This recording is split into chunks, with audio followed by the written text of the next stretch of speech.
Hey, this is Shelly from Made by Shelmo. I am here for a quick lunchtime tutorial on what to do with all those fabric scraps that you make after you've been really productive.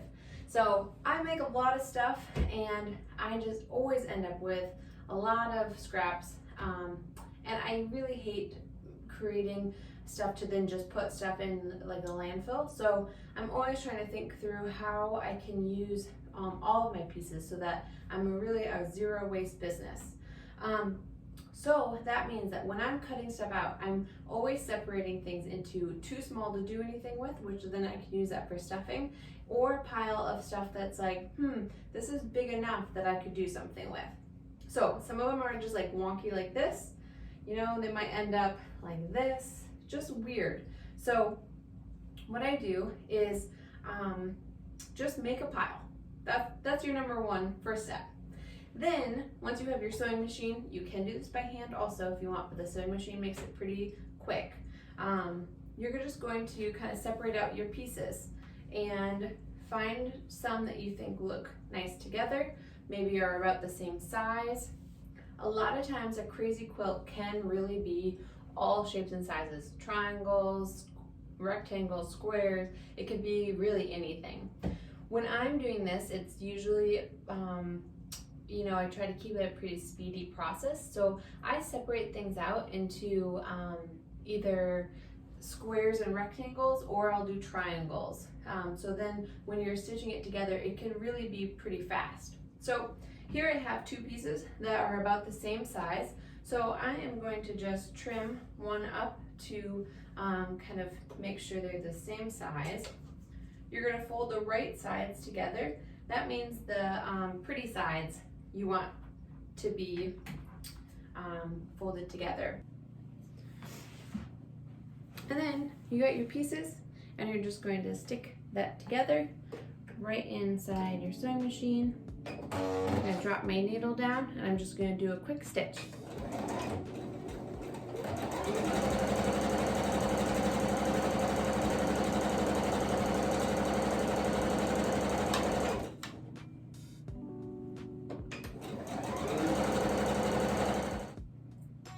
But here you go, you have two pieces and you're well on your way to making your crazy quilt.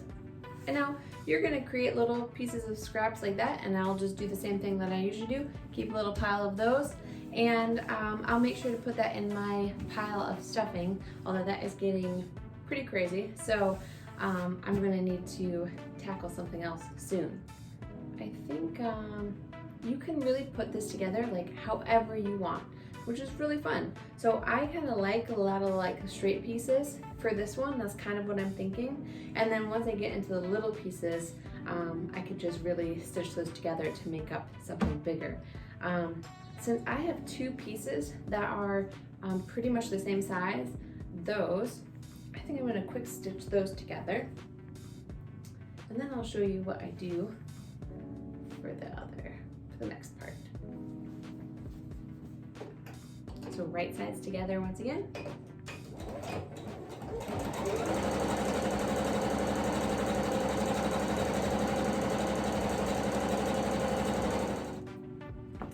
So now I have an even bigger piece like this.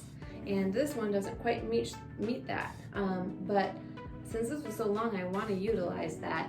So what I'm going to do is try to find some smaller pieces that kind of can get added to this one to fill this gap in.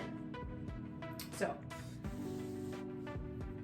I have a couple of nice pieces like this that could really work.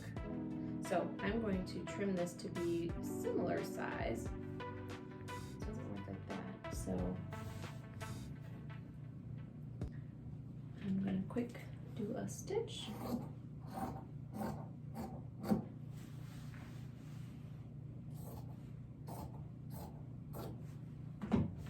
I'm going to fold these the right sides together.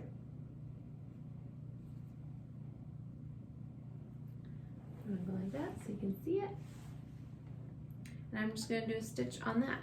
So those are pieced together. When you come to this part where you've already sewn some things together, it's You can iron it down, and that as you go, it's really nice for later. But sometimes, like I said, I'm doing this just to be fast, to use my pieces, get something colorful and fun out there. So I will just fold it down like this so you can see both parts and it just lays flat. And then later on you can go through and iron that, and it'll lie really nicely when you're doing your next parts of the quilt.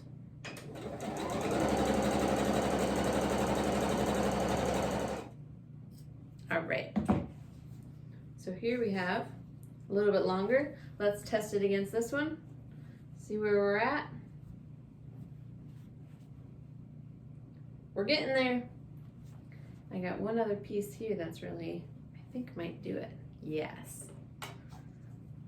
So it's a bit of a treasure hunt as you're going through, and it's kind of fun because you have to like figure out what makes most sense, what colors you like together, and what size pieces work together. So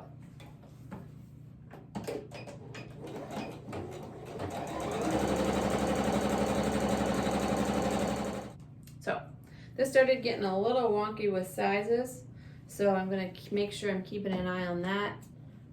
Maybe trim it down a little bit so it'll be easier the next part. But it's time to sew these two together. I think I'm gonna put my bananas next to my birds like this. So I'm gonna fold that over. Ooh, but do the bananas look good with? I could do it like this. I kind of like that. I kind of like the bananas next to the dinosaurs. So I'm gonna go that route.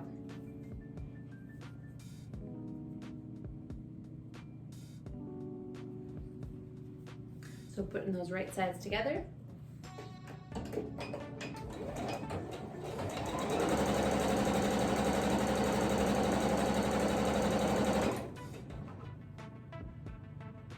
But here is an idea of what you're making. So I will just keep doing that. I actually worked on one the other night when I was like, just wanted to jump in and quick make one. It's just a fun thing to do at the end of the day. But I have it here to show you. So yeah, so just colorful and fun. I love thinking about a little baby or toddler, just like taking everything in. Lots of fun patterns. Here I did put a little pocket in, so little treasures can get stored there. But yeah, let me just show that to you. But the next step will entail using batting and then any extra fabric. So you could piece two of these together, so it's a true crazy quilt on both sides. I like to use extra batting that was cut from other quilts that I've made. So I really want to make these be completely zero waste, and that I'm not purchasing even things to make it. So it's a true remnant for me. A friend gave me a bunch of fabric from her mom, so I think I'm going to use one of those big ones on the back. But stay tuned. I'll take you along on that and show you kind of what that looks like too. But thanks for tuning in. Good luck on your crazy quilts.